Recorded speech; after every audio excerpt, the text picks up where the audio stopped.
Բողոքարկելու ենք դատանի որոշումը, ես ինչպես միշտ ասել եմ, ես այդ հանցանքը չեմ գործել, բնականաբար պիտի բողոքարկենք։ Այսինքն սա մասնակի էր, գոհ չեք։ Դժգոհի բան չկա, նոր քննություն պիտի լինի, դեռ հետ պիտի գնա առաջիացիան նոր քննություն լինի, բայց որ ես այդ հանցանքը չեմ գործել եւ որևիցե վճռին, դեռ չգիտեմ ինչ վճռ կլինի առաջիացիանում, բայց հայտարարում եմ, այդ հանցանքը չեմ գործել, դրա համար պիտի այս բողոք տանենք, վճռաբեկ փաստաբանները ավելի շատ դրա մասին։ Կլսենք փաստաբանները, պարոն Համբարձումյան, տեսեք, ամեն դեպքում դատարանը վարչական վերահսկողություն սահմանեց, թեև իշխանական տարբեր շրջանակներ ասում էին Համբարձումյանն այն կշիռը չունի, որ կենտրոնանան նրա վրա, քաղաքական այն կշիռը չունի, բայց փաստացի շարունակվում է ձեր այսպես իզոլացումը, մեկուսացումը, ինչից են օրինակ վախենում։ Ես չգիտեմ ինչից են վախենում, բայց այդ կշիռի մասին խոսացողները թող սկզբից իրենց կշիռը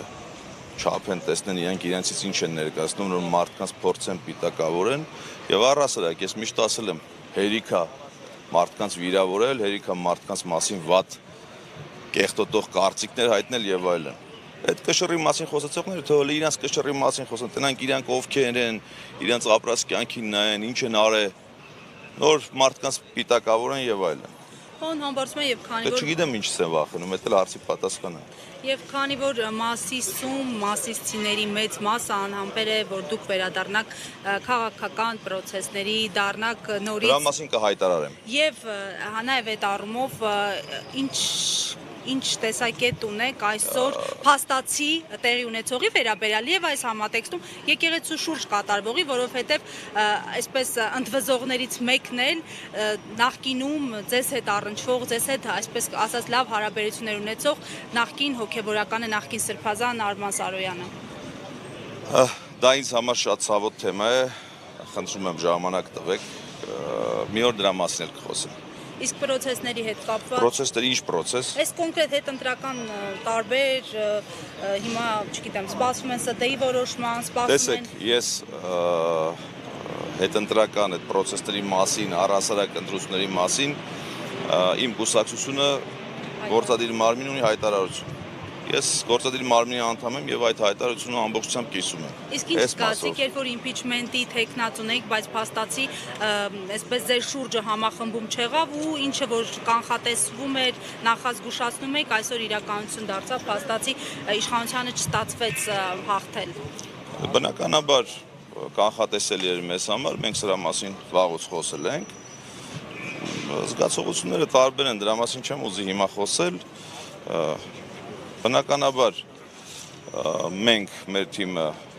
երբեք պայքարից հետ չի կանգնելու, սրանով ոչինչ չի վերջացել եւ կարելի ասել նոր են սկսում պրոցեսները, հետընտրական կամ երկրում տեղի ունեցող քաղաքական գործընթացները, զգացողությունները տարբեր են, չգիտեմ։ Շարունակում եք աջակցել ընդդիմությանը եւ հավատում եք, որ մի օր հնարավոր կլինի իշխանությանը հաղթել։ Բնականաբար ես մնալու եմ ակտիվ քաղաքական դաշտում, բնականաբար շարունակում եմ աջակցել ընդդիմությանը եւ ես այն մարդն էլ չեմ, որ ինչա փոխվել իմ կյանքում, որ ընդդիմությանը չաջակցեմ։ Ես ընդդիմադիր գործիչ եմ եւ շարունակել եմ իմ ակտիվ ընդդիմադիր կեցվածքը։ Շնորհակալ ենք։ Ձեզ ենք շնորհակալ։ Չգիտենք հիմա վարչական վերահսկողությունը ինչ է ենթադրում։ Տեսեք, նախ նշեմ, որ վերաքննիչ քրեական դատարանի կողմից ինչպես տեսանք հրապարակվեց որոշումը եւ որոշումը հետեւյալն էր՝ Դավիթ եւ Գոռ Համբարձումյանների մասով դատական ակտը բեկանվեց եւ այդ մասով գործն ուղարկվեց նոր քննության։ Ես նշեմ, որ վերաքննիչ բողոքի մեր պահանջներից մեկն էլ դա է եղել, այսինքն մենք խնդրել ենք վերաքննիչ դատարանին կամ արդարացնել պարոն Համբարձումյանին, կամ բեկանել դատավճիռը, քանի որ ունեինք լիիրավ կարծիք հայտնելու, տեսակետ հայտնելու, որ առաջի դատարանի կողմից կայացված, Չիչյանի կողմից կայացված դատական ակտը եղել է ոչ հիմնավոր եւ ոչ օրինական։ Եվ մեր մյուս պահանջը եղել է այդ մասով Դավիթ եւ Գոռ Համբարձումյանների մասով գործն ուղարկել առաջին դատարան, այլ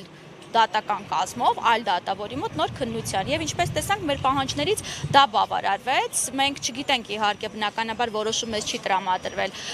քիչ առաջ հրապարակվեց որոշման եզրափակիչ մասին եւ մենք չգիտենք պատճառաբանությունները, չգիտենք ինչ հիմքով է բեկանվել ուղարկվել նոր քննության եւ թերևս այդքանը կարող եմ ասել այս պահին այս փուլում